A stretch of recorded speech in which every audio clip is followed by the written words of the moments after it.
سلام څوک خبرې کوي hello who is speaking hello who is speaking سلام زه احمد یم hi I am Ahmed I am Ahmed څوک دی پکارو یا څوک غواړي who do you want who do you want غواړم چې له فهیم سره خبرې وکړم I want to talk with Fahim I want to talk with Fahim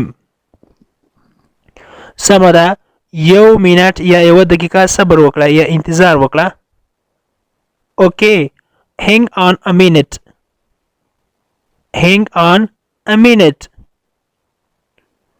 زه به هغه وګورم I will check him I will check him فهیم په خپل اتاق کې نشته یا په خپل کوټه کې نشته فهیم is not in his room فهیم is not in his room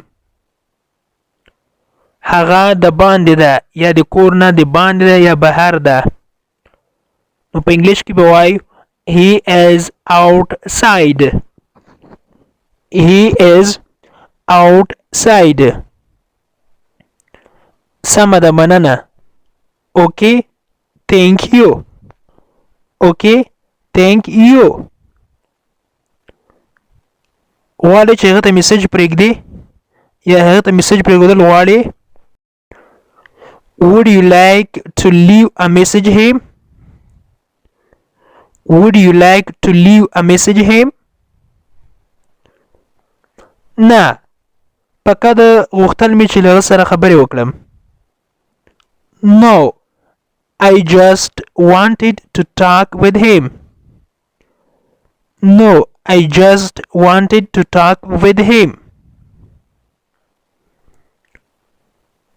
سمه ده کله چې هغه کور ته راشي when he comes home زه به تا ته واپس زنګ وکړم یا بیا به زنګ درته ووهم I will call you back I will call you back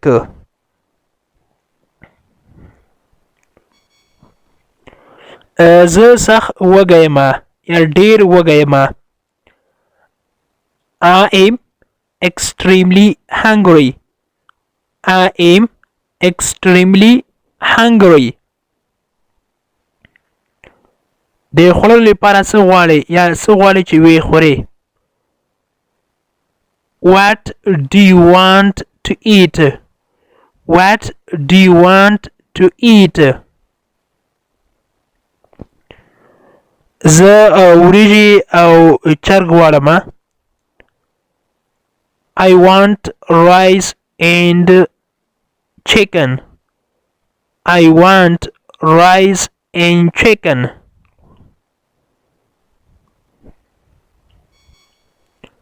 د څښلو لپاره څه غواړې What do you want for drinking What do you want for drinking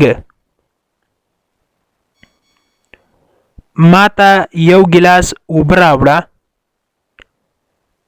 Bring me a glass of water Bring me a glass of water نن ورځ باران وریږي It is raining today It is raining today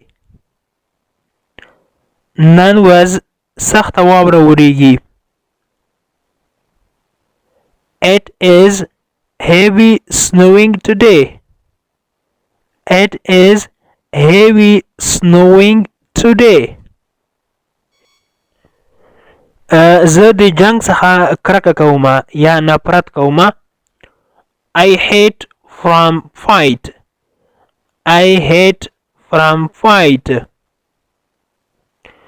دوی باید وربند اعلان کړي they should declare ceasefire. They should declare ceasefire. declare معنا ده اعلانول څرګندول. ceasefire مطلب دی ورباند یعنی جنگ بندول. زه د اورګاډو یا د اورګاډي اډې ته یا تمځای ته څنګه لاړ شم یا هغه ځای ته څنګه ځان ورسوم. How can I get to train station? How can I get to train station? ته باید مخامخ لاړ شي او ښي طرف ته وګرځه. یعنی ته مخامخ لاړ شه او ښي طرف ته وګرځه.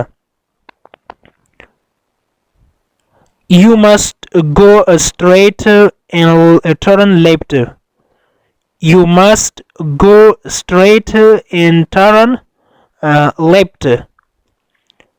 straight ویل کېږي مخامخ مستقیما. turn معنا ګرځول تاوېدل. left چپ طرف ته یعنی چپ طرف ته تاو شه یا وګرځه. ته به د اورګاډي تمځای یا اډه ووینې د هوټل ته مخامخ. You will see the train station in front of the hotel. You will see the train station in front of the hotel. ته به د اورګاډي تمځای ووینې هوټل ته مخامخ. in front of معنا مخامخ او station ویل کېږي تمځای یا اډې ته هم کارول کېږي. د یو نفر کرایه څومره ده؟ How much is the fare of one person? How much is the fare of one person? fare ویل کېږي کرایه خو د موټر کرایه یا د اورګاډي یا ټکسي کرایه دې ته ویل کېږي fare. اما د کورونو کرایه ته د کوټې اتاق یا کرایه ته ویل کېږي هغه ته ویل کېږي rent. کرایه چې ده په یو نفر باندې یو د یو نفر کرایه چې ده $50 ده. The fare is $50 of one person. The fare is $50 of one person.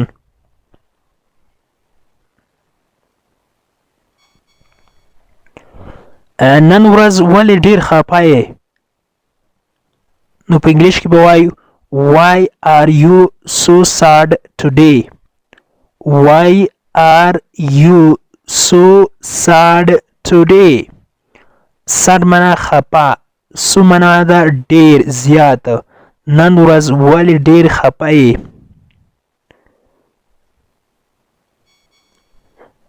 زما نه موبایل ورک شو. I lost my phone. I lost my phone. هغه ستا څه کېږي یعنی تا څه ده. نو په انګلیسي کې به وایو چې Who is he to you? Who is he to you? هغه دې څه کېږي یا هغه ستا څه ده.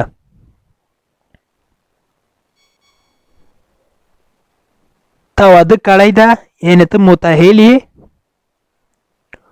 Are you married? Are you married? نه زه مجرد یم. No I am single. No I am single.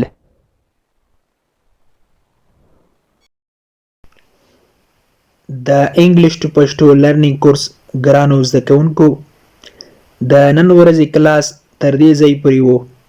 هیله ده چې یو څه مو ورڅخه زده کړي وي. که غواړئ چې انګلیسي ژبه په سیمپل ساده پښتو ژبه کې زده کړئ نو مهرباني وکړئ زموږ انګلیش ټو پښتو لرنینګ چینل در سره سبسکرایب کړئ او تر څنګ یې د بیل آیکن ووهئ او بیا په آل کلیک وکړئ. دې سره به زموږ هر نوی کلاس چې موږ یې روزانه اپلوډ کوو تاسو ته په خپل ټایم در ورسیږي. او که چیرته کومه غوښتنه نیوکه یا پیشنهاد لرئ نو مهرباني وکړئ موږ ته یې په کمنټ باکس کې پرېږدئ. تر بیا چې زه حاضرېږم تر هغې مو په پاک رب سپارم. هر چیرې چې یاست الله مو مل شه. Thank you so much for watching.